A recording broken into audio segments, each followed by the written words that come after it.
موضوع الدرس في بعثة النبي صلى الله عليه وسلم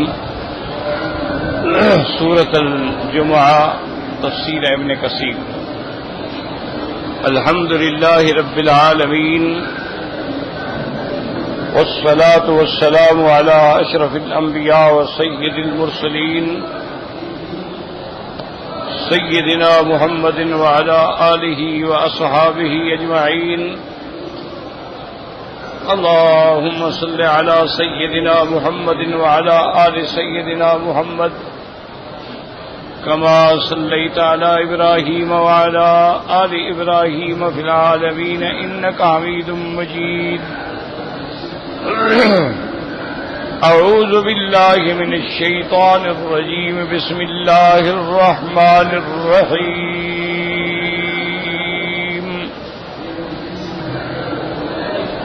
يسبح لله ما في السماوات وما في الأرض الملك القدوس العزيز الحكيم.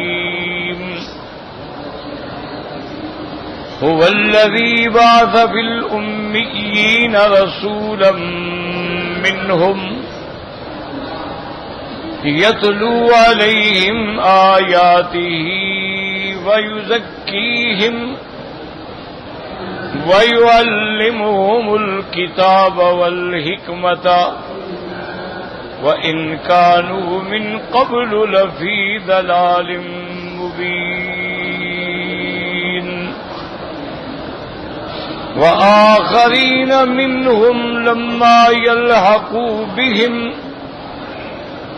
وهو العزيز الحكيم.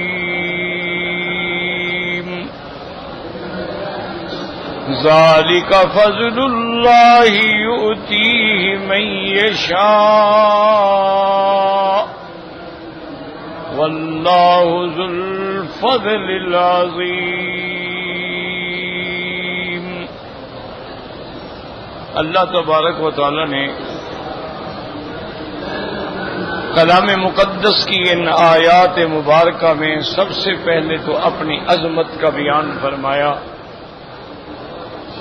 کہ اللہ کی ذات وہ ہے جس کے لیے آسمانوں اور زمینوں میں ہر مخلوق جو ہے پاکی بولتی ہے، اور وہ بادشاہ ہے، بادشاہوں کا بادشاہ ہے، وہ بابرکت ذات ہے، غلبے والا ہے اور حکمت والا ہے. تو اسی ذات نے پیدا فرمایا حضرت محمد مصطفیٰ صلی اللہ علیہ وسلم کو قبیلہ قریش میں سے جو امیین تھے، یعنی جن کے پاس کوئی کتاب نہیں تھی، کوئی نبوت نہیں آئی، نبی نہیں آیا، کتاب نہیں آئی، اس لیے وہ امیین کہلاتے تھے. ان کے اندر میں سے، یعنی ان کے قبیلے میں سے، ان کی جنس میں سے اللہ تبارک و تعالی نے سیدنا محمد مصطفیٰ صلی اللہ علیہ وسلم کو مبعوث فرمایا. اس کے بعد پھر اللہ نے فرمایا کہ میرے پیغمبر کا وظیفہ کیا ہے، ان کے لیے تعلیمات الہیہ کیا ہیں. 4 چیزیں. ہم نے وہ پیغمبر، وہ رسول کیوں بھیجا کہ ان پہ ہمارے آیات کی تلاوت کرے، قرآن پڑھے، قرآن سنائے. وَيُزَكِّيهِمْ، پھر ان کو پاک کرے. اس سے مراد تزکیہ ظاہر بھی ہوتا ہے اور تزکیہ باطن بھی ہوتا ہے، یاد رکھیں. جیسے کہ اللہ نے فرمایا کہ ہم نے ابراہیم علیہ السلام کو حکم دیا تھا وَإِذْ بَوَّأْنَا لِإِبْرَاهِيمَ مَكَانَ الْبَيْتِ، اللہ کے گھر کا، اللہ تشرک بی شیئا، ایک تو میری ذات کے ساتھ شریک نہ کرے، وَطَّهِّرْ بَيْتِیَ، اور میرے گھر کو پاک کرو، لِلطَّائِفِینَ وَالْعَاکِفِینَ، طواف کرنے والوں کے لیے، وہاں رہنے والوں کے لیے، عبادت میں بیٹھنے والوں کے لیے. اس کو پاک کرو. تو پاک کرنے کا کیا معنی ہے؟ گھر تو اللہ کے پیغمبر نے نہیں بنایا. معنی یہ ہے کہ جیسے ظاہری اس کی پاکی ہے، بتوں کو نکال دو، اور باطنی پاکی یہ ہے کہ یہاں شرک نہ ہو. پھر جا کے صحیح معنی کے اندر جو ہے اس گھر کی پاکی حاصل ہوگی. اسی لیے میرے آقا نے رحمت دو جہانے رحمت للعالمین صلی اللہ علیہ وسلم نے جب حج فرض ہوا تو آپ پہلے سال حج پہ تشریف نہیں لے آئے. حج کے فرض ہونے کے بعد آپ نے سیدنا ابی بکر کو امیر بنایا اور سیدنا علی رضی اللہ عنہ کو بھی بعد میں ساتھ بھیجا اور حضرت علی رضی اللہ تعالی عنہ کو فرمایا کہ تم نے 3 کام کرنے ہیں. ایک کام تو یہ کرنا ہے کہ اگر کوئی قبریں اونچی بنی ہوئی ہیں تو ان کو برابر کر دو زمین کے, صرف نشان باقی ہو ایک بالشت کے برابر. اس سے زیادہ اونچی قبر بنانا جو ہے وہ شریعت میں خلاف ہے. قبروں کا پکا بنانا جو ہے وہ بھی شریعت میں خلاف ہے. اور قبروں پہ چونا لگانا, پتھر لگانا, قبروں پہ کتبے لکھ کے لگانا یہ فلاں کی قبر ہے اور فلاں کی قبر ہے, وہ تو مقام ہی ایسا ہے کہ جہاں جا کے سب مٹ جاتے ہیں. فرمایا ایک کام تمہارے دل میں یہ ہے کہ ولا قبرن مشرفن الا سویتہ, کوئی قبر اونچی ہو اس کو برابر کرو. اور دوسرا کام یہ ہے کہ جہاں تمثیل بنے ہوئے ہیں, تصاویر بنے ہوئے ہیں, بعض لوگ جو تھے نا وہ تصویریں بناتے تھے اور بعض لوگ جو ہیں جیسے مجسمہ سازی کرتے ہیں نا ایسے تماثیل بناتے تھے, تو ان کو بھی مٹا دینا ہے. اور تیسری چیز یہ ہے کہ اعلان کر دینا ہے کہ انما المشرکون نجس, کہ مشرک جو ہے وہ پلید ہوتا ہے. یعنی وہ تو روز غسل کرتے ہیں, وہ تو بلکہ 2 3 دفعہ غسل کرتے ہیں. پلید مانا پلید شرک کی پلیدی اس کے اندر ہے. انما المشرکون نجس, کہ مشرک پلید ہیں. فلا یقربوا المسجد الحرام بعد عامہم ھذا, آج کے بعد پھر کوئی مشرک اللہ کے کعبے میں داخل نہیں ہو سکتا. تو یہ 3 اعلان حضرت علی رضی اللہ تعالی عنہ کے ذمے تھے اور آپ نے تینوں پہ عمل کیا. تو اس کے بعد اگلے سال پھر حضور تشریف لے آئے کہ ہر ریاض سے شرک اور کفر کے نشان مٹ جائیں, پھر حضور آئے. تو اس لیے کہتے ہیں علماء وہ یزکیہم کا معنی ہوتا ہے یطہرہم, ان کو پاک کریں. بھی کیسے پاک کریں؟ جب کلمہ پڑھیں گے شرک سے پاک ہو گئے, جب اللہ کے احکام پہ چلیں گے گناہوں سے پاک ہو گئے, جب اللہ کے اوامر و نواہی پہ چلیں گے تو ہر چیز سے بچ گئے. تو اس لیے حکم آیا کہ وہ یزکیہم, ان کو پاک کریں. اور اس کے بعد وہ یعلمہم الکتاب, ان کو قرآن کی تعلیم دیں, ان کو قرآن سمجھائیں, قرآن پڑھائیں, قرآن کی تفسیر بیان فرمائیں, قرآن کے احکامات سمجھائیں. والحکمت, اور سنت مطہرہ یعنی حدیث محمد مصطفیٰ. ویسے حکمت کا معنی دانائی بھی ہے, حکمت کا معنی جو ہے سمجھ بھی ہے, حکمت کا معنی فہم بھی ہے, حکمت کا معنی جو ہے فہم قرآن بھی ہے, حکمت کا معنی جو ہے فیصلے کرنے کے اندر اللہ تبارک و تعالی جیسے فرماتے ہیں وَلَقَدْ آتَيْنَا لُقْمَانَ الْحِكْمَةَ أَنِ اشْكُرْ لِلَّهِ, اسی طرح فرمایا حکمت بالغۃ فما تغنی النذر. اور اسی طرح فرمایا کہ من یؤت الحکمت وقد اوتی خیرا کثیرا. تو اللہ نے اپنے پیغمبر کے ذمے یہ 4 چیزیں لگائیں. اور یاد رکھیں کہ حضور صلی اللہ علیہ وسلم نے یہ 4 فرائض جو ہیں وہ باقاعدہ ادا فرما دیے اور حجۃ الوداع میں اعلان فرما دیا اور تمام صحابہ سے کہا کہ تم گواہ ہو جاؤ کہ اللہ نے جو مجھے پیغمبر بنا کے بھیجا میں نے وہ فریضہ رسالت ادا کر دیا یا نہیں کر دیا ہے. تو تمام نے کہا قد بلغت الرسالۃ یا رسول اللہ صلی اللہ, آپ نے پہنچا دیا ہے. وَأَدَّيْتَ الْأَمَانَةَ وَنَصَحْتَ الْأُمَّةَ. حضور نے فرمایا الا هل بلغت اللهم فاشهد, الا هل بلغت اللهم فاشهد. یا اللہ آپ گواہ ہو جائیں میں نے آپ کا دین جو ہے وہ کامل مکمل پہنچا دیا ہے. اور پھر اللہ تبارک و تعالیٰ نے فرمایا کہ جب ہم نے حضور کو بھیجا ہے تو اس وقت مکے والوں کا حال کیا تھا. وَإِن كَانُوا مِن قَبْلُ لَفِي ضَلَالٍ مُّبِينٍ, آپ کے آنے سے پہلے وہ کھلی ہوئی گمراہیوں میں پڑے تھے. قدم قدم پہ بت پرستی تھی, کہیں لات تھا, کہیں عزا تھا, کہیں منات تھا, کہیں اصاف تھا, کہیں نائلہ تھا, اور قدم قدم پہ گناہ تھے.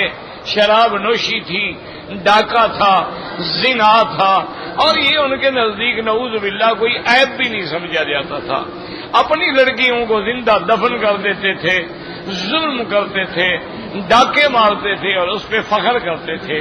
تو اس گمراہ قوم کی ہدایت کے لیے اللہ نے حضرت محمد مصطفیٰ صلی اللہ علیہ وآلہ آلہ واصحابہ وسلم کو مبعوث فرمایا.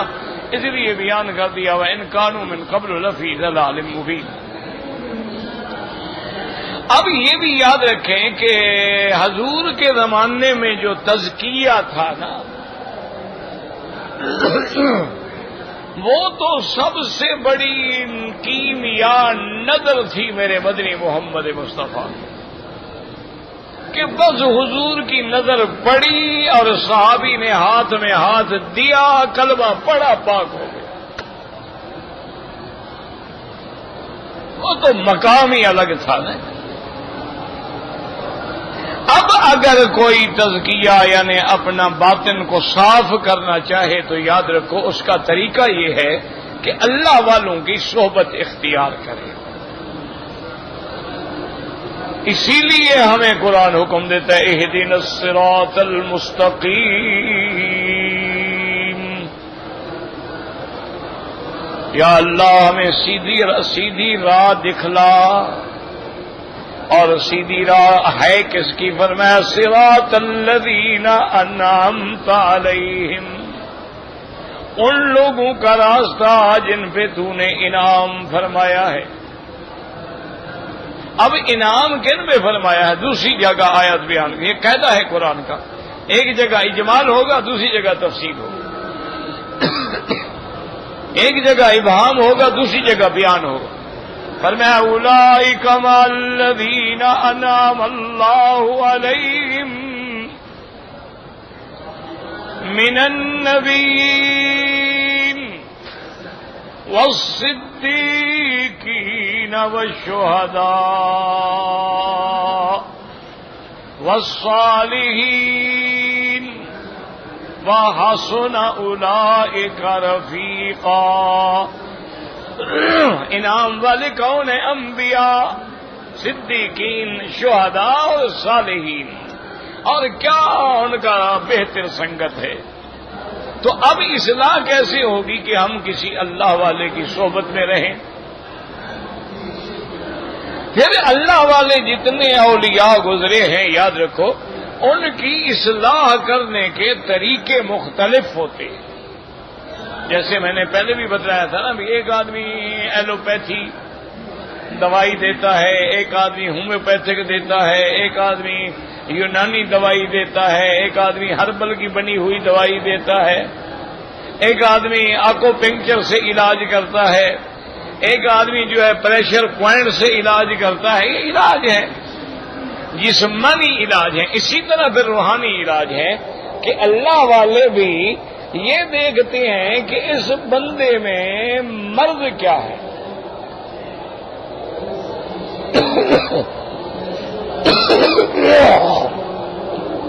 جیسا کہ تاریخ میں ایک واقعہ آتا ہے, ایک رئیس زادہ تھا, کسی بڑے آدمی کا بیٹا تھا, اور پھر بڑے لوگوں میں آپ کو پتا ہے یہ تو عام بیماریاں ہیں نا, شراب ہے, شباب ہے, بے حیائی ہے, یہ تو ایک عام روٹین بن گئی ہے. اس کے جو رشتہ دار تھے, جو خیر خواہ تھے, انہوں نے سوچا یار اس کو کسی طرح ان بلاؤں سے بچاؤ. انہوں نے مجبور کر کے اس کو لے کر ایک بہت بڑے اولیاء اللہ تھے اس زمانے میں, ان کی خدمت میں آ گئے.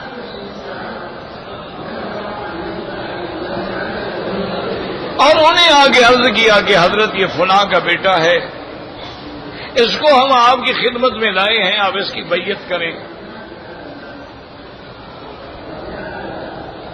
آپ نے فرمایا کہ بھائی جس نے بیعت کرنی ہے پہلے اس سے بھی پوچھا ہے وہ بھی تیار ہے کہ نہیں. اگر مریض علاج ہی نہ کروانا چاہے تو ڈاکٹر کیا کرے گا؟ وہ دوائیں دے وہ پھینک دے, وہ دوائیں دے وہ وقت میں نہ کھائے, وہ دوائیں دے وہ پرہیز نہ کرے, فائدہ کیا ہوگا؟ انہوں نے پوچھا بیٹا تم بیعت کرنا چاہتے ہو؟ اس نے کہا جی ہاں بس میں چاہتا تو ہوں، لیکن میری ایک شرط ہے، اگر پیر صاحب آپ وہ مان لیں پھر میں بیعت کروں گا۔ وہ سمجھ گئے ابھی یہ بگڑا تگڑا مرید ہے، ورنہ مرید شرطیں تو نہیں کرتے۔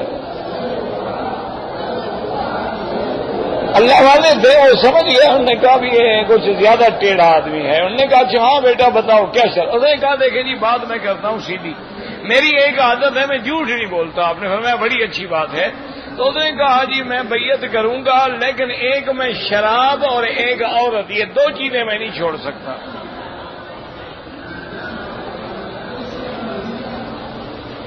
اگر آپ کو میری یہ شرط قبول ہے تو پھر تو میں بیعت ہوتا ہوں۔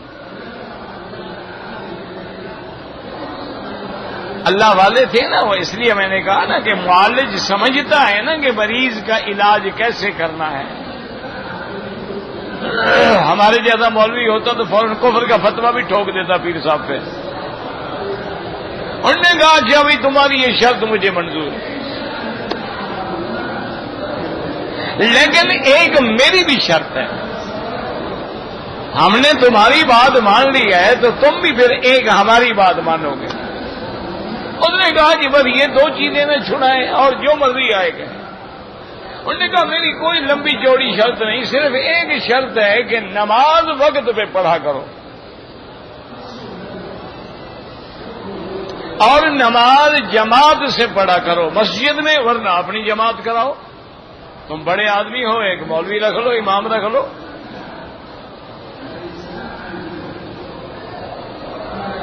اگر تم میری یہ شرط مانو گے تو پھر میں بھی بیعت کروں گا، ورنہ میں نہیں بیعت کروں گا۔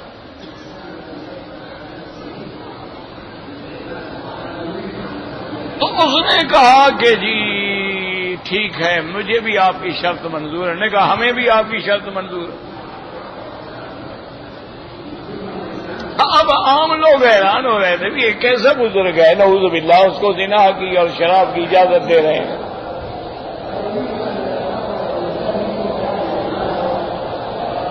بیعت کر لی، وہ بیعت کر کے چلا گیا۔ اس کی عام محفل جو تھی نا جی، وہ عصر کی نماز کے بعد نہا کے دھو کے تیار ہو کے اور اپنے ڈیرے پہ آ جاتا تھا، اور وہاں سارے خوشامدی اور عورتیں اور گانے والے گانے والیاں، تمام انتظامات۔ عصر سے محفل شروع ہوتی تھی رات کے 12 بجے تک۔ تو عصر کے بعد جب وہ اپنے مسکن پہ تھا تو ملازم آیا کہ حضرت وہ محفل تیار ہے، انتظار ہو رہی ہے۔ انہوں نے کہا بھی دیکھو میں نے بیعت کی ہے پیر سے، میں نے شرط کی ہے کہ نماز میں جماعت سے پڑھوں گا۔ اب اگر میں وہاں آ گیا تو میری مغرب اور عشاء کی جماعت چلی جائے گی۔ میں مغرب پڑھوں گا، عشاء پڑھوں گا، اب مجلس جو ہے عصر کے بعد نہیں ہوگی، عشاء کے بعد ہوگی۔ انہوں نے کہا ٹھیک ہے۔ اب انہوں نے مغرب کی نماز بھی جماعت سے پڑھی، عشاء کی نماز بھی جماعت سے پڑھی، بجائے ڈیرے پہ جانے کے گھر چلا گیا۔ اب سارے انتظار کر رہے ہیں کہ بھائی وہ کیوں نہیں آیا ہے، پتہ ہے؟ انہوں نے کہا جی وہ تو گھر چلے گئے۔ ابھی ٹھیک ہے آج موڈ نہیں ہوگا۔ فجر کی نماز پڑھی اور اس کے بعد پھر وہ ساتھی آئے، کیا ہوا؟ اس نے کہا بس رات میرا دل نہیں کرتا تھا، آج جو ہے نا پھر عشاء کے بعد۔ اب فجر کی نماز بھی جماعت میں پڑھی، اور یاد رکھیں جب آدمی کسی اللہ والے سے تعلق رکھتا ہے نا، اس کا فائدہ کیا ہوتا ہے؟ اس کی دعاؤں کا آپ حصہ بن جاتے ہیں۔ وہ اللہ کے آگے روتے ہیں کہ یا اللہ ان نے مجھے بزرگ سمجھا ہے تو میری لاج رکھ لے۔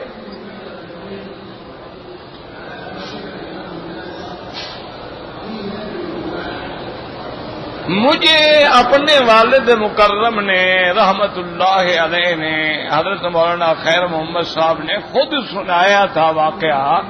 کہنے لگے میں حج پہ آ رہا تھا، غریبی کا زمانہ تھا، اس زمانے میں حج پہ 60 روپے خرچ ہوتے تھے، آنا جانا ٹکٹ وغیرہ سب کچھ ملا کے 60 روپے لگتے تھے، اور بحری جہاز پہ آتے تھے لوگ، ٹکٹیں ایسے بکتی تھی جیسے ٹرین کی بکتی ہیں، اسٹیشن پہ جاؤ ٹکٹ خرید لو، وہ بتاتے تھے کہ سواری جب پوری ہوگی ہم آپ کو بتا دیں گے۔ والد صاحب فرماتے ہیں کہ مجھے عشق تھا مکے مدینے سے الحمدللہ، تو میں تیار ہو کے میں نے کہا پہلے جاتا ہوں اپنے شیخ کے پاس حضرت خلیفہ غلام الدین پوری رحمت اللہ علیہ کی خدمت میں، ان سے دعا مانگ کے اور پھر خانپور سے ہی تو میں نے گاڑی پہ بیٹھنا ہے۔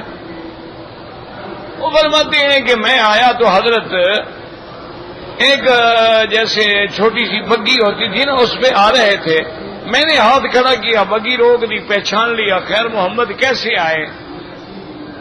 میں نے کہا حضرت میں حج پہ جا رہا ہوں، بس صرف دعا کے لیے حاضر ہوا۔ آپ نے فرمایا اللہ کے بندے تم ایسے وقت میں آئے ہو، اب میں اس رستے میں ہوں، گھر میں بھی نہیں ہوں، جیب میں ہاتھ ڈالا تو 4 آنے تھے یا 4 پیسے تھے اللہ عالم، ایک تو انہوں نے وہ دیے کہ یار میری جیب میں اب یہی ہے فقیر کے پاس تو یہ لے لو، اور اس کے بعد ایسے اپنی داڑھی پکڑی اور کہا اللہ یہ امید لے کے آیا ہے رسوا نہ کرنا، کوئی اور دعا نہیں۔ کہا اللہ بھی ہاں یہ تیرا بندہ ہے امید کر کے دعا لینے آیا، بس رسوا نہ کرنا۔ اور اس کے بعد میں نے مصافحہ کی، ہاتھ ملایا، چل پڑا۔ والد صاحب فرماتی ہیں بڑی لمبی چوڑی کہانی ہے، خلاصہ یہ ہے، وہ فرماتی ہیں کہ میں حج کر کے واپس ہی چلا گیا، وہ جو میرے پیسے تھے میرے پاس وہ بھی اسی طرح رہے، وہ حضرت کے 4 آنے بھی اسی طرح رہے۔ اللہ نے لاج رکھ لی، بس خانپور آیا، اسٹیشن میں کوئی ٹکٹ لے آیا، کراچی آیا کوئی جہاز کی ٹکٹ لے آیا، اترا تو معلم آئے، انہوں نے کہا میرے ذاتی مہمان ہیں، گھر میں رکھا، حج کروایا، واپس پہنچا دیا، 1 روپیہ میرا خرچ نہیں ہوا، وہ 4 آنے بھی خرچ نہیں ہوئے، میں حج کر کے بھی آ گیا، وہ اللہ نے لاج رکھ لی۔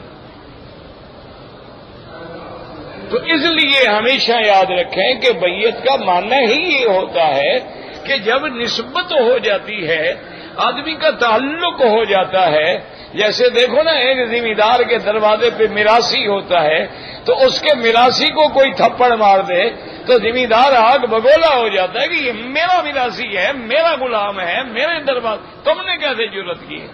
تو جب آدمی کسی اللہ والے سے جڑ جاتا ہے تو وہ بھی کہتے ہیں اللہ میاں اس بندے نے ہمیں اچھا سمجھا ہے، اس نے ہمیں صالح سمجھا ہے، اس نے ہمیں بزرگ سمجھا ہے، اب مہربانی کر تو بھی ہماری لاج رکھ لے۔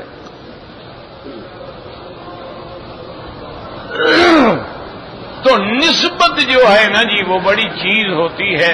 تو اب جناب 2-3 دن کے بعد وہ بگڑا دگڑا جو رئیس زیادہ تھا نا، اس نے دوستوں کو بلایا، اس نے کہا بھی میں نے آج سے توبہ کر لی ہے، شراب سے بھی، زنا سے بھی، ہر بلا سے، سارا سامان اٹھا کے پھینک دو، خبردار آئندہ میرے پاس نہیں آنا۔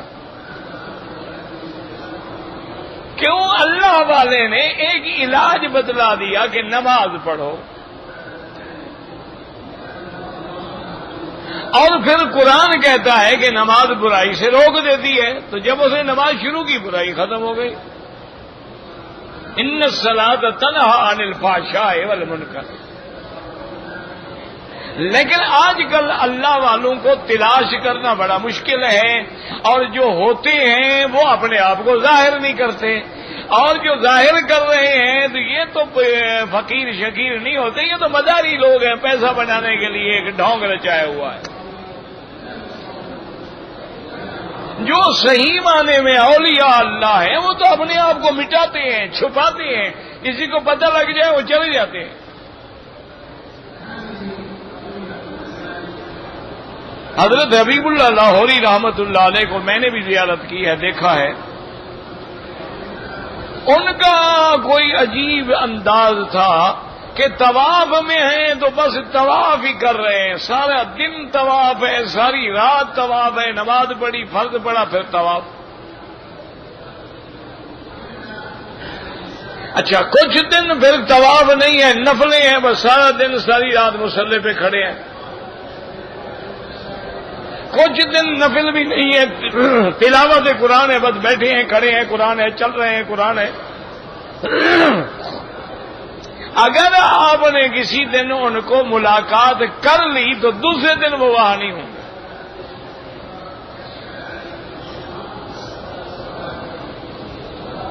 اور فرماتے تھے ہمیشہ، کوئی کہتا کہ حضرت کہتے بھائی میری سب سے بڑی خدمت یہ ہے کہ مجھے ملا بھی نہ کرو اور میری جگہ کسی کو بتایا بھی نہ کرو، میری عبادت میں خلل نہ ڈالا کرو، بس مجھے اللہ کے ساتھ رہنے دو۔ یہ ایک انداز ہے اپنے اپنے۔ آپ بھی تو عمرہ کرتے ہیں نا ماشاءاللہ، ہم بھی کرتے ہیں، آپ بھی کرتے ہیں۔ حضرت قاری فتح محمد صاحب رحمت اللہ علیہ استاد الکل تھے، وہ جب عمرہ کرتے تھے نا جی، اللہ پاک رحمت کرے، کبھی کبھی طواف کرتے تھے تو میں بھی ساتھ مل جاتا تھا، تو حضرت شفقت سے ہاتھ میرے کندھے پہ رکھ لیتے تھے اور طواف کرتے تھے، تو 2-3 چکروں کے بعد میں بڑے آرام سے پھر گردن نکال کے بڑے آرام سے نکل جاتا تھا، کیونکہ حضرت کا طواف تو 3 گھنٹے کا ایک طواف ہوتا تھا۔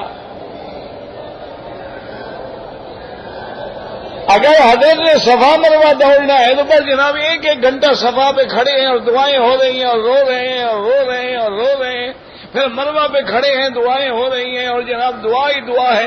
عصر سے دعا مانگنی جو شروع کی، مغرب آ گئی، مغرب کی نماز پڑھ کے پھر ہاتھ اٹھا لیے، پھر عشاء آ گئی، عشاء کے بعد پھر ہاتھ اٹھا کے بیٹھے۔ تو ہم تو بس ادب کے مارے 1 چکر حضرت کے ساتھ کر لیتے تھے، اس کے بعد بڑے آرام سے حضرت کا ہاتھ جو ہے نا وہ بھی سمجھ جاتے تھے، کبھی کبھی بھاگنا چاہتے ہیں وہ بچے تھوڑے سے۔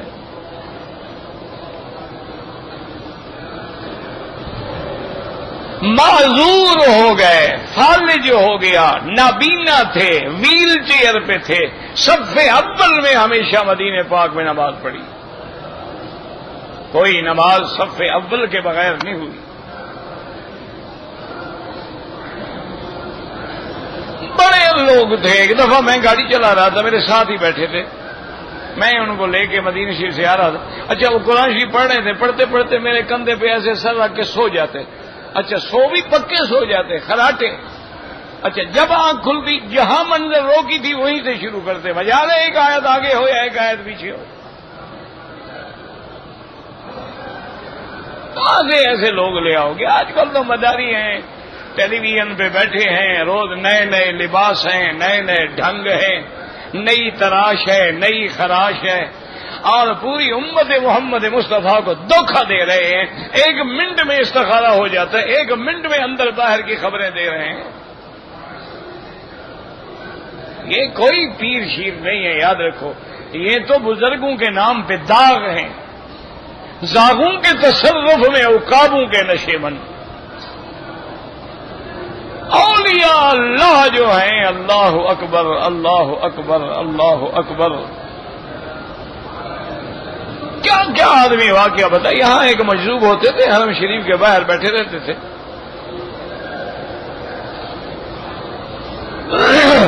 عجیب آدمی، سارا دن قرآن پڑھتا تھا۔ لباس کیا تھا؟ ایک چادر نیچے احرام کی، ایک چادر اوپر احرام۔ عمرہ کرتے تھے مسجد عائشہ سے، تو پیدل جانا پیدل آنا، اور دلکی کر گیا، دوڑ کے آ رہا ہے جوان۔ اچھا سارا دن قرآن پڑھنا، سارا دن سگریٹ بھی پینا، سگریٹ بھی منہ میں ہے، سگریٹ نکال رہے ہیں اور قرآن پڑھ رہے ہیں، پھر سگریٹ بھی، کئی ڈبیاں پی جاتے تھے، پتہ نہیں کیا کرتے تھے، اور قرآن بھی پڑھ رہے۔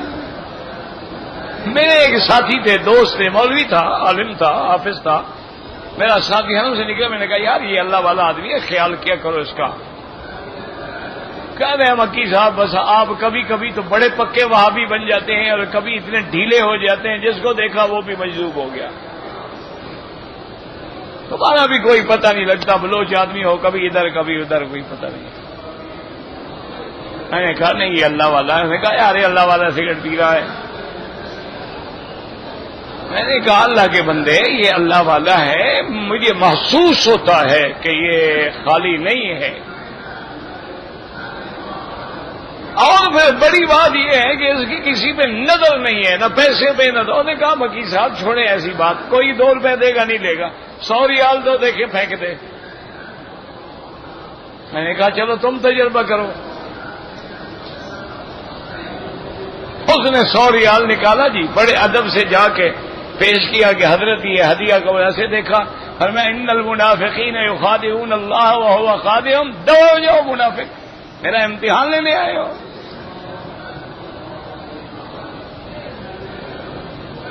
میں تو پہلے بھاگ گیا تھا، مجھے پتا نہیں یہ لوگ ایسے ہوتے ہیں، ان سے ڈرنا بہتر ہے، دعا لگے نہ لگے ان کی بد دعا بڑی جلدی لگ جاتی ہے۔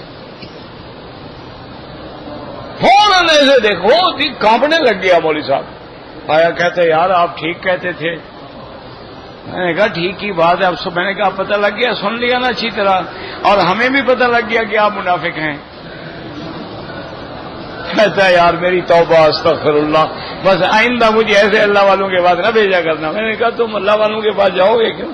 تو یہ بات ہے، یاد رکھ، اب یاد رکھ لو کہ میں نہ پیر نہ فقیر نہ مولوی نہ عالم نہ کوئی رجل صالح،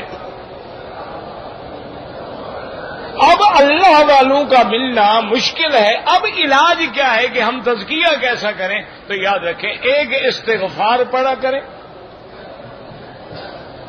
جتنا ہو سکے، اور جو تمہیں یاد ہو، بڑا استغفار چھوٹا صرف استغفر اللہ استغفر اللہ استغفر اللہ، ایک حضور پاک پہ درود شریف کم از کم ایک تصویر، اور دوسرا جتنا وقت ملے غور کر کے قرآن شریف پڑھا۔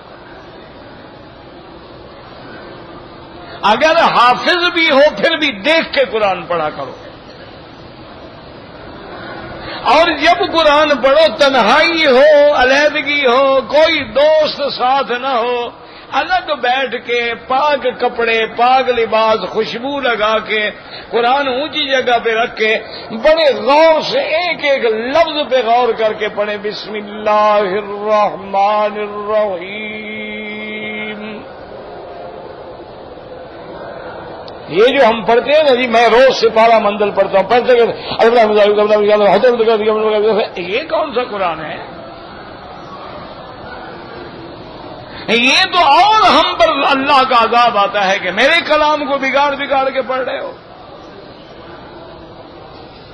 اگر نہیں آتا ہے کسی قاری کے بعد بیٹھ جاؤ، اس سے تھوڑا تھوڑا 2 آیتیں پڑھا کرو۔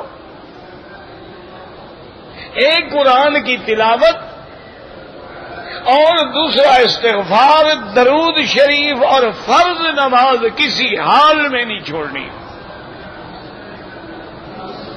سنت جو ہے وہ بھی کسی حال میں نہ چھوڑیں۔ اگر رات کو تہجد 8 رکعت 12 رکعت نہیں پڑھ سکتے، 2 رکعت پڑھ لو، لیکن چھوڑنا نہیں ہے، اور کوئی مشکل نہیں ہے۔ جب فجر کی نماز کے لیے اٹھتے ہو 10 منٹ پہلے اٹھ جاؤ، 2 رکعت پڑھنے میں کتنا دیر لگی؟ تو اب یہ ذریعہ رہ گیا ہے اپنے آپ کو پاک کرنے کا، اب اور کوئی ذریعہ نہیں ملتا ہے، کیونکہ اللہ والوں کا ملنا بڑا مشکل ہے۔ جو ہیں وہ چھپے ہوئے ہیں، ظاہر نہیں ہوتے، ہمارے اندر ہوتے ہیں۔ اللہ کا ہر مومن ولی ہے۔ تو اب جناب اگلی آیت پہ غور کریں اور اس پہ ذرا توجہ کرو۔ اللہ خود فرما رہے ہیں، اللہ کے آگے کوئی چیز چھپی ہوئی ہے؟ جب اللہ فرما رہے ہیں کہ وہ قوم کھلی گمراہی میں تھی، تو ان گمراہی سے نکال کے میرے مدینے نے کیسے ہیرے بنا دیے؟ یعنی جن پہ حضور کی نظر پڑ گئی، جہاں پڑی نہیں نظر وہاں ہے رات آج تک، اور جہاں نظر پڑ گئی اور اس نے بھی سینہ کھول دیا تو پھر کوئی صدیق بن گیا، کوئی فاروق بن گیا، کوئی عثمان با حیا بن گیا، کوئی علی بن ابی طالب اسد اللہ الغالب بن گیا، کوئی سیف الرحمان بن گیا، کوئی حضرت بلال بن گیا، کوئی سلمان فارس بن گیا۔ اسی لیے تو اقبال نے کہا تھا نا کہ مولا بلال اذهب صہیب الروم، ابو جہل سے مکہ ہی کے بل رجویس، مکے میں پیدا ہونے والا، زمزم کی گھٹی لینے والا، وہ جہنم کا حقدار بن گیا۔ کیوں حضور کی وہ نظر جو ہے پڑی نہیں، اس نے قبول نہیں کی، وہ محروم ہو گیا، اور جو قبول کرتا گیا پھر اس کا مرتبہ اللہ نے اتنا اونچا کر دیا ہے کہ اللہ نے نبی کا جو مقام تھا وہاں صحابہ کو کھڑا کر دیا۔ بات سمجھے، اللہ نے فرمایا جو میرے محبوب کی اطاعت کرے اس نے کس کی اطاعت کی؟ من یطع الرسول فقد اطاع اللہ، یعنی جو مقام میرے اللہ کا ہے وہاں نبی کو کھڑا کر دیا کہ میرے نبی کی اطاعت کرو، بس میری اطاعت ہو گئی، میرے نبی کی اتباع کرو، میں تمہیں محبوب بنا لوں گا۔ اور پھر اللہ کے نبی نے جو رنگ چڑھایا ہے صحابہ کو، والذین معہ، جو میرے نبی کے ساتھ ہیں، کیسا رنگ چڑھایا ہے، ان کی اللہ گواہی دے رہا ہے، اشداء علی الکفار رحماء بینہم تراہم رکعا سجدا یبتغون فضلا من اللہ ورضوانا سیماہم فی وجوہہم من اثر السجود ذالک مثلہم فی التوراۃ ومثلہم فی الانجیل۔ ان پہ ایسا رنگ چڑھ گیا، ایسا رنگ چڑھ گیا ہے کہ اب ان کی مثال قیامت تک نہیں مل سکتی۔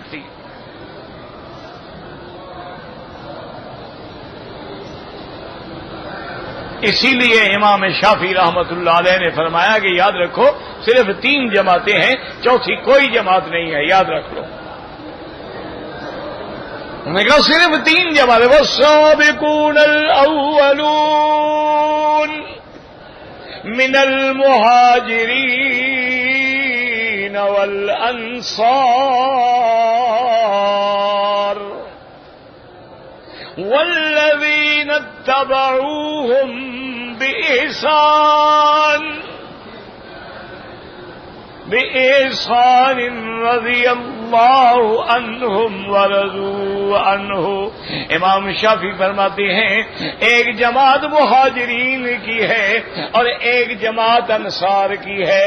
فرماتے تھے لوگوں اب نہ ہم مہاجر بن سکتے ہیں نہ ہم انصار بن سکتے ہیں، مہاجروں کا زمانہ بھی گزر گیا، انصار کا زمانہ بھی گزر گیا، مہاجر مکے والے، انصار مدینے والے صحابہ۔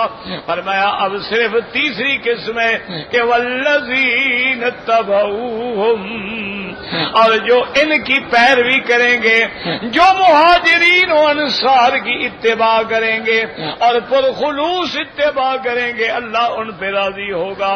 فرمایا اگر اس تیسری جماعت سے بھی نکل گئے تو پھر جہنم ہے۔ کیوں؟ یا مہاجر یا انصاری یا ان کی اتباع کرو، پھر رضی اللہ عنہم ورضوا عنہ ملے گا۔ تو اس لیے ہمیشہ یاد رکھیں کہ صحابہ کا تو مقام ہی الگ ہے نا میرے عزیز، وہاں تو عمل، یاد رکھو قیامت والے دن ساری دنیا کے عمل تلیں گے، صحابہ کی نسبت تلے گی کہ یہ کون ہے، اصحاب محمد، بس اتنا کافی ہے، اصحاب رسول اللہ، اصحاب محمد صلی اللہ علیہ وسلم۔ اور میرے نبی پاک نے خود سمجھا دیا، فرمایا میرا صحابی ایک مٹھی بھر جو خیرات کرے اور تم جبل احد سونا خیرات کرو، میرے صحابی کا مقابلہ نہیں ہو سکتا ہے، کیوں؟ وہ میرا صحابی ہے۔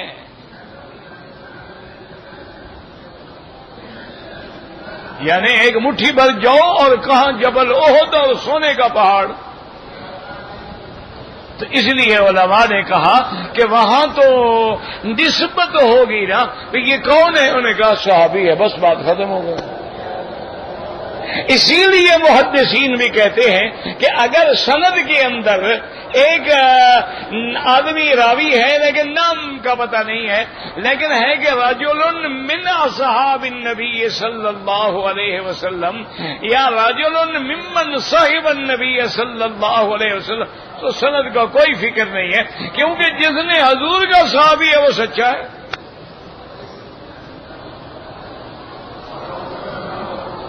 تو اس لیے ہمیشہ یاد رکھیں کہ وہ دور چونکہ اب گزر گیا ہے، اب اگر آپ تزکیہ کرنا چاہتے ہیں تو اللہ کا قرآن ہے. کیوں اللہ نے نبی کو بھی فرمایا تھا نا ان کو پاک کرو. کیسے؟ یعلمہم الکتاب والحکمت،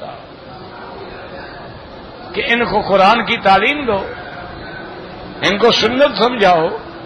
کیوں؟ جب تک سنت اور کتاب ملے گی نہیں، یاد رکھو ایمان نہیں بچے گا. آپ کہیں میرا قرآن پہ ایمان ہے حدیث پہ نہیں ہے، کافر ہے. آپ کہیں میرا حدیث پر ایمان ہے لیکن میں قرآن نہیں مانتا، تب بھی کافر ہے. ایمان کب ہوگا؟ الکتاب والحکمت، دونوں پر ایمان. اطیعوا اللہ و اطیعوا الرسول، اللہ کی بھی اطاعت اور رسول کی بھی اطاعت. ما اتاکم الرسول فخذوہ وما نہاکم عنہ فانتہوا، اس کے بغیر ایمان نہیں ہوتا ہے. کیونکہ اگر آپ صرف قرآن پہ ایمان رکھیں تو آپ تو عشاء کی 4 رکعتیں بھی قرآن سے ثابت نہیں کر سکتے،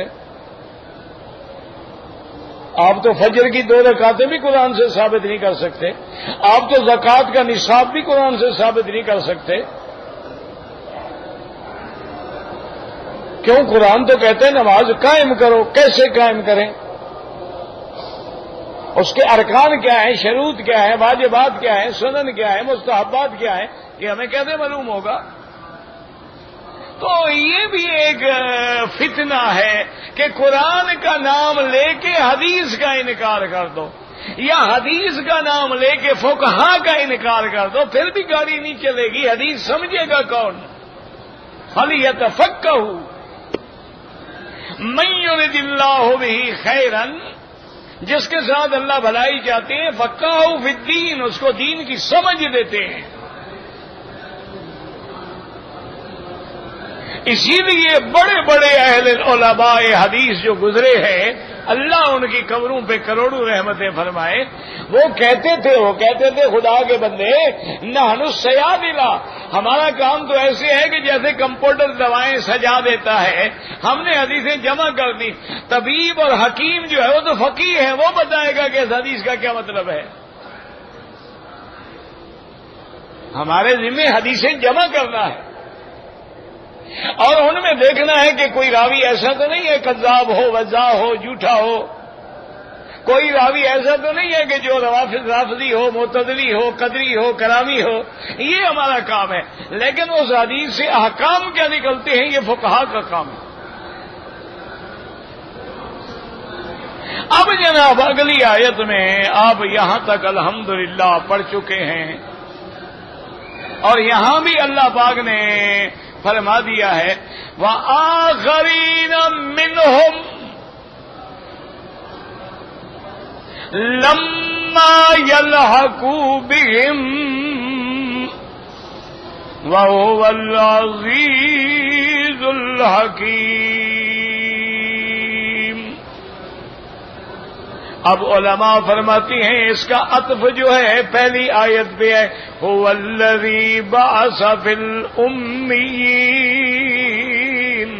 جس نے اپنا پیغمبر بھیجا امیین میں، اسی نے اس کو بھیجا آخرین میں. وَآخَرِينَ مِنْهُمْ، یعنی حضور صرف مکے والے عرب والے نہیں بلکہ جو ابھی نہیں آئے ہیں ان کے لیے بھی نبی ہیں. اب بعض علماء فرماتے ہیں آخرین سے مراد تابعین ہیں جو صحابہ کے بعد آئے ہیں، اور بعض علماء فرماتے ہیں وآخرین اس سے مراد وہ شخص ہے من آمن بمحمد الى یوم القیامت، قیامت تک جو حضور پہ ایمان لائے گا وہ سب آخرین میں ہے. ایک وہ ہے نا جو حضور کے ساتھ ہیں، حضور کے زمانے میں، ایک ہے بعد میں آنے والے. تو اب انہوں نے کہا بعد میں آنے والے تابعین ہوں، تبع تابعین ہوں، یا قیامت تک جو بھی کلمہ پڑھتا جائے گا وہ آخرین میں آ جائے گا. وآخرین منہم لما یلحقوا بہم، جو ابھی آپ کو نہیں ملے ہیں. اور آگے اللہ کیا فرماتے ہیں؟ وَهُوَ الْعَزِيزُ الْحَكِيمُ. وہ غالب ہے، وہ حکمت والا ہے. اب یہاں کیا ضرورت تھی عزیز الحکیم کی؟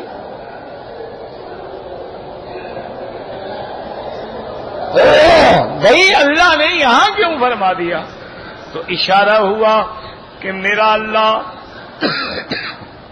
ایک تو وہ لوگ ہیں جنہوں نے حضور کو دیکھا ہے اور ایک بعد میں آنے والے ہیں، تو ان کو بھی آپ نے مومنین میں امت محمد مصطفیٰ میں شامل فرما دیا ہے.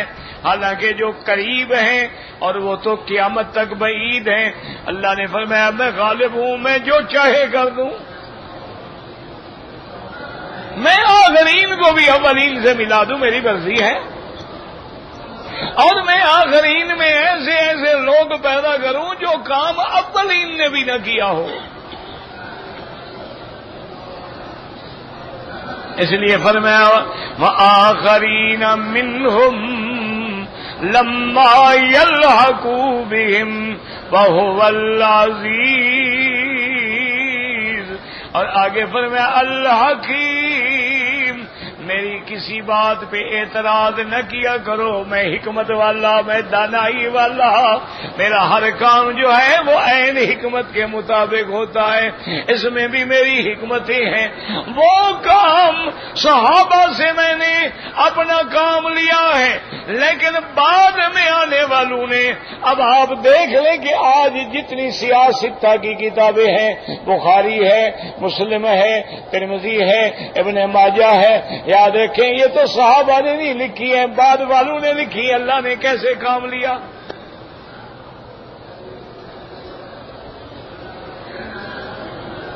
جتنی تفسیر قرآن ہیں حضور کے زمانے کی تو صحابہ میں سے صرف تفسیر ابن عباس ملے گی، لیکن بعد میں پھر تفسیر مجاہد ہے، اکرمہ ہے، علقمہ ہے، ضحاک ہے، سدئی ہے. پھر جوں جوں زمانہ دور ہوتا گیا اللہ کے دین کے پھیلانے والے اور زیادہ پیدا ہوتے گئے. اس لیے حضور پاک سے جب صحابہ نے پوچھا کہ یا رسول اللہ آخرین سے کون مراد ہیں، آپ نے سلمان کے کندھے پہ ہاتھ رکھا اور فرمایا لو کان الدین فی الثریا، اگر دین ثریا ستارے میں بھی ہو، اس کی قوم کے لوگ جو ہیں وہاں سے بھی دین لے آئیں گے. تو اب اللہ تبارک و تعالی نے فارس کو کیسے نوازا ہے ایمان سے کہیں کہ جتنے بڑے بڑے امام ہیں. اب آپ دیکھ لیں کہاں امام بخاری، کہاں بخارا ہے، کہاں سمرقند و بخارا. مکے میں رہنے والے تو نہیں ہیں نا. ترمذ کا رہنے والا ہے، کوئی اصفہان کا رہنے والا ہے، کوئی سجستان کا رہنے والا ہے، کوئی خراسان کا رہنے والا ہے. کہاں کہاں سے لوگ آئے اور حضور کی حدیث کو جمع کر دیا، چمکا دیا، نکھار دیا. کسی نے صحیح کے طرز پہ کتابیں لکھی، کسی نے سنن کے طرز پہ کتابیں لکھی، کسی نے مسندات کے طرز پہ کتابیں لکھی، کسی نے مصنفات کے طرز پہ کتابیں لکھی، کسی نے مرسلات کے طرز پہ کتابیں لکھی ہیں. اللہ تبارک و تعالیٰ کے دین کو بڑھتا جا رہا ہے، بڑھتا جا رہا ہے. اور آج بھی کفر کی طاقت جتنا اسلام کو دبانا جذبہ کے لیے ساری طاقتیں لگا رہی، اسلام اتنی زور سے ابھر رہا ہے.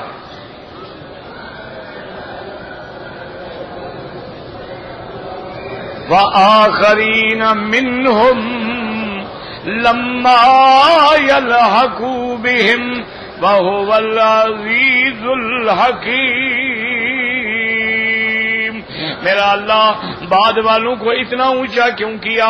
فرمایا ذَلِكَ فَضْلُ اللَّهِ يُؤْتِيهِ مَن يَشَاءُ. میں نے تیری جائیداد تو نہیں چھینی، میں نے تیرا علم تو نہیں چھینا، میرا فضل ہے، میں جس کو چاہوں دے دوں، میں جس کو چاہوں دے دوں. میں چاہوں تو ایسے ایسے جاہلوں کے گھر میں عالم پیدا کر دوں، میں چاہوں تو فرعون کے گھر میں عاصیہ پیدا کر دوں، اور میں چاہوں تو نبیوں کے گھر میں کافر بنا ڈالوں. میری مرضی ہے. ذالک فضل اللہ. یؤتیہ من یشاء.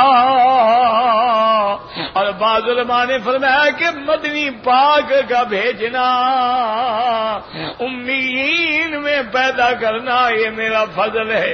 ذالک فضل اللہ یؤتیہ من یشاء. اور پھر یہ نہیں کہ میرا فضل ختم ہو گیا، نانا، واللہ ذو الفضل العظیم. دعا کریں اللہ ہم پر بھی فضل فرمائے، اور اللہ عالم اسلام پہ فضل فرمائے، اور اللہ بلاد اسلامیہ پہ فضل فرمائے، اور اپنے عذاب رفع فرما دیں.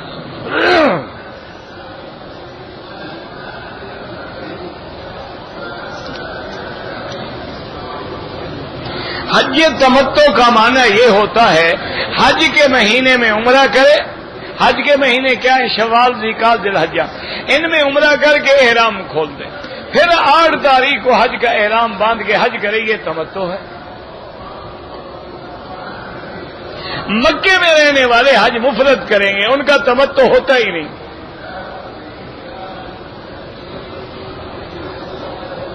بھئی ایک ہے قربانی، وہ تو اپنے گھر میں کر سکتے ہو. حج کی بکری ہر حال میں مکے میں دی جائے گی، لیکن مفرد حاجی کے لیے حج کی بکری واجب نہیں ہوتی. اللہ پیسے دے کر دو، نہ ہو کوئی بات نہیں.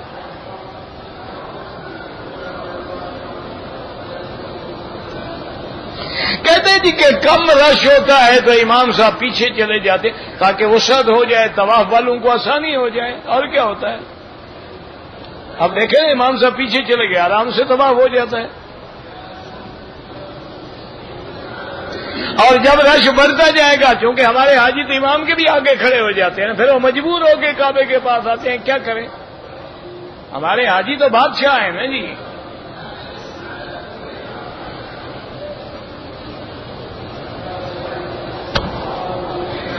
کہتے جی کہ حضرت آدم نے دعا مانگی تھی بے حق محمد، یہ تو کہیں نہیں ہے.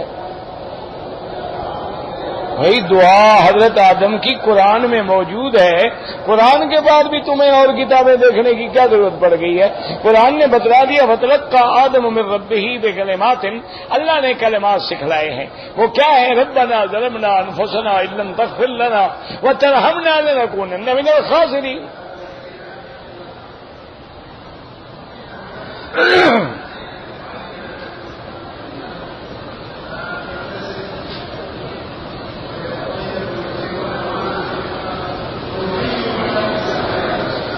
ایک آدمی نے احرام باندھا ہوا تھا، راستے میں گاڑی روک دی، اس نے قمیض پہن لی، پھر تھوڑی دیر کے بعد اتار دی. کوئی کچھ بھی نہیں ہوتا، کوئی حرج نہیں.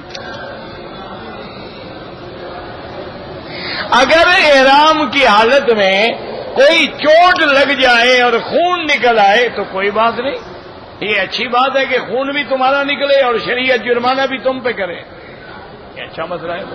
لوگوں نے بنا رکھا او دم نکل آیا تو دم پڑ گیا نا، کچھ نہیں ہوتا جناب.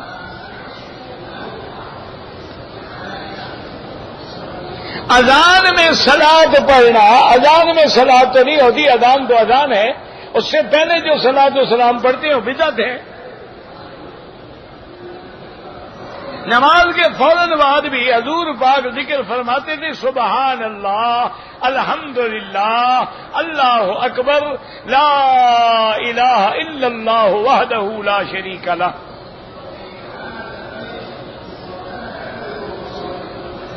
کہتے جی کہ والدین کے لیے عمرہ کرو، حج کرو، سب جائز. کہتے کچھ مولوی کہتے ہیں کہ امام کے پیچھے فاتحہ پڑھا کرو تو پڑھا کرو. ہم نے تو کبھی منع نہیں کیا، لیکن امام ابو حنیفہ رحمۃ اللہ علیہ کے نزدیک مقتدی کا وظیفہ ہی خاموش رہنا ہے، چونکہ حضور کی حدیث ہے اور مسلم میں ہے کہ اذا قرأ فانصتوا، جب امام پڑھے تم چپ کرو.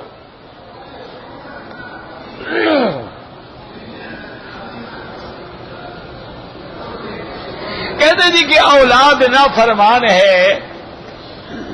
بھائی اصل بات تو یہ ہے کہ ہم نے اپنے والدین کی نافرمانی کی ہوگی تو آج بھگت رہے ہیں نا. جو بیج ڈالیں گے وہی نکلے گا نا.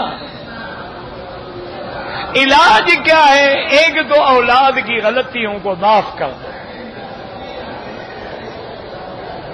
اللہ نے خود قرآن میں فرمایا تعفو تغفرو تصفحو، بخش دو، معاف کر دو، درگزر کرو۔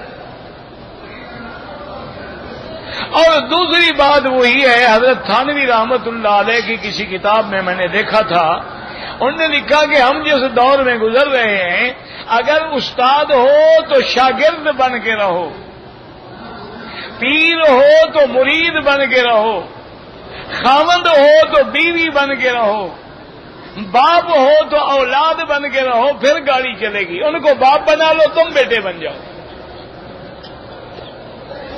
پھر تو گاڑی چلے گی، ورنہ مشکل ہے۔ باقی رہ گئے وظائف وظیفے کے لیے سب سے والدین کی جو دعا ہے نا، اس سے بڑا کوئی وظیفہ نہیں ہے۔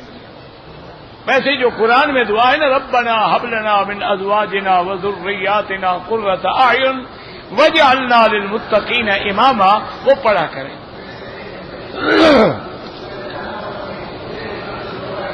حضور پاک نے فرض حج کے بعد صرف ایک حج کیا ہے اور پہلے 4 عمرے کیے ہیں۔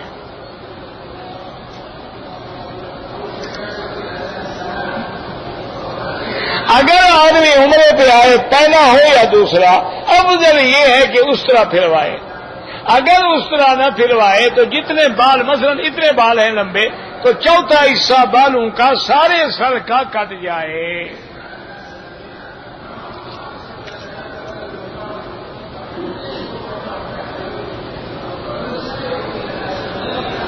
اگر کسی نے خوشبو لگائی، آپ بھول گئے، تو 2-5 ریال خیرات کر دو۔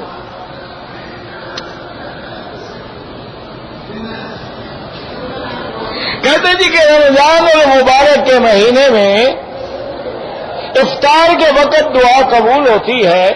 اگر آدمی رمضان کے علاوہ روزہ رکھے، وہ رمضان کا مقابلہ تو نہیں کر سکتے، لیکن لفظ عام ہے۔ حضور نے فرمایا کہ مسلمان کے لیے 2 خوشیاں ہیں، فرحتان، فرحت عند الافطار و فرحت عند لقاء الرب، اس میں رمضان کا لفظ نہیں ہے۔ تو جب بھی آپ روزہ رکھیں گے انشاءاللہ دعا قبول ہوگی۔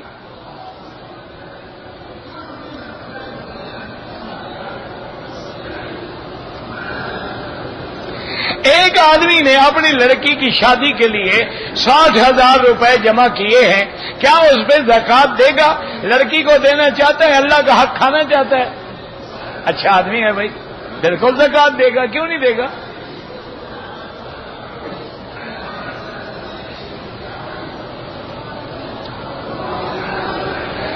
کہتے جی کہ بعض مسجدوں میں ظہر کی وقت شروع ہونے کے بعد اذان ہوتی ہے اور امام خطبہ شروع کر دیتا ہے، تو ہم سنتیں نہیں پڑھ سکتے ہیں، تو آپ گھڑی دیکھ لیا کریں نا، اسی ٹائم سے 5 منٹ پہلے سنت شروع کر دیں، کوئی مشکل نہیں۔ نہ ملے موقع بعد میں پڑھ لیں۔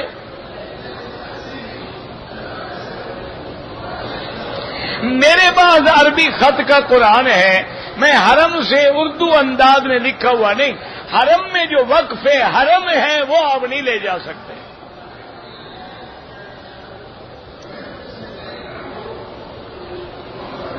اگر جانور قربانی میں اندر بچہ زندہ نکل رہا ہے، اس کو بھی ذبح کرو، اگر مردہ ہے پھینک دو۔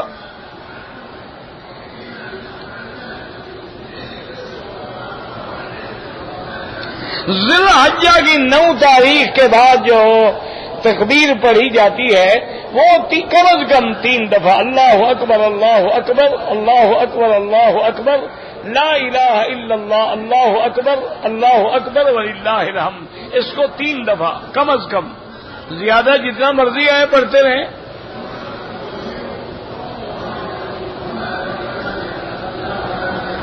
جہاں تک سپیکر کی آواز آتی ہے، نہیں، حرم میں زیادہ سے زیادہ کعبے کے قریب آئیں، آواز تو آپ کو ریڈیو کے ذریعے اپنے ملک میں بھی آ جائے گی۔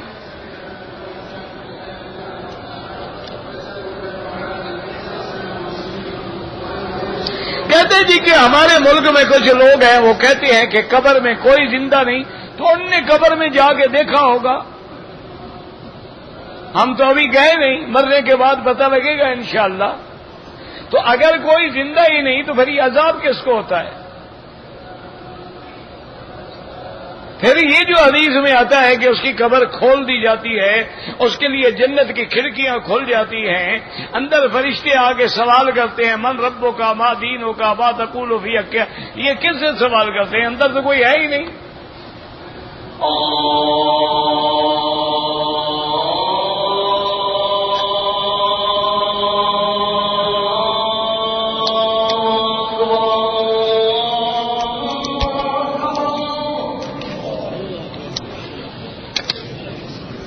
اللہ